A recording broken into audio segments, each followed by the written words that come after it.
Alors, l'émergence des marchés fonciers repose sur une dynamique d'individualisation et de marchandisation de la terre. Alors, la marchandisation peut se comprendre comme un élargissement du faisceau de droit au droit de céder ou de vendre la terre. C'est-à-dire que désormais, il est socialement acceptable de céder en location, de céder en métayage ou de vendre la terre. C'est une possibilité, ça rentre dans le domaine du possible et il y a des règles qui encadrent ces transferts. On retiendra que cette marchandisation, cette émergence des marchés fonciers, elle peut se faire soit de manière exogène, sous l'impulsion de politiques publiques, soit de manière endogène. De manière endogène, les principaux facteurs, ça va être la raréfaction de la terre et l'augmentation de la valeur de la terre. Alors ces deux dynamiques sont liées. La raréfaction des terres, elle va être liée à de la croissance démographique ou à, par exemple, des phénomènes migratoires.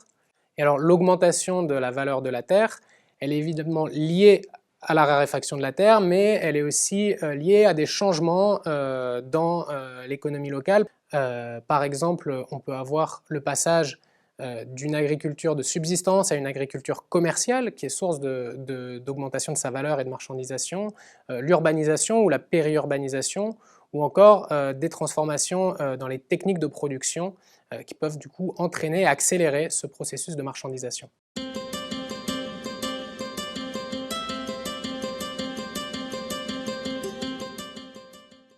J'attire votre attention sur le fait que la marchandisation, ce n'est pas un processus linéaire. Il faut se prémunir d'un biais évolutionniste qui consisterait à penser qu'il y a une marge de l'histoire qui est identique partout, qui consiste à une progressive marchandisation de la terre. C'est un fait avéré, on a effectivement une extension de la sphère marchande, mais ça n'exclut pas qu'on observe empiriquement des replis du marché, c'est-à-dire après une phase de marchandisation de la terre avec des achats-ventes, des locations qui sont dynamiques, on a un repli et des étapes où les marchés sont beaucoup moins actifs, voire peuvent se retrouver socialement interdits ou limités. Il faut également dire que cette marchandisation, elle n'est pas toujours complète. On peut avoir une marchandisation partielle, c'est-à-dire que ce marché reste fortement encastré dans des relations sociales, dans des registres familiaux qui ne relèvent pas de l'idéal type du marché. Il n'empêche qu'on est bel et bien dans des situations de transactions marchandes, mais un peu particulières, d'où l'intérêt de bien les caractériser et d'étudier finement ces faisceaux de droit.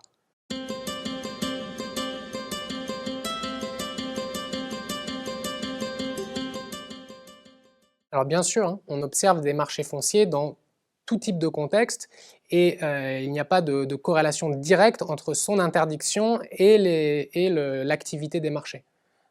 On observe plus difficilement des marchés fonciers lorsqu'ils sont interdits parce qu'ils vont être masqués, parce qu'on va employer un vocabulaire différent.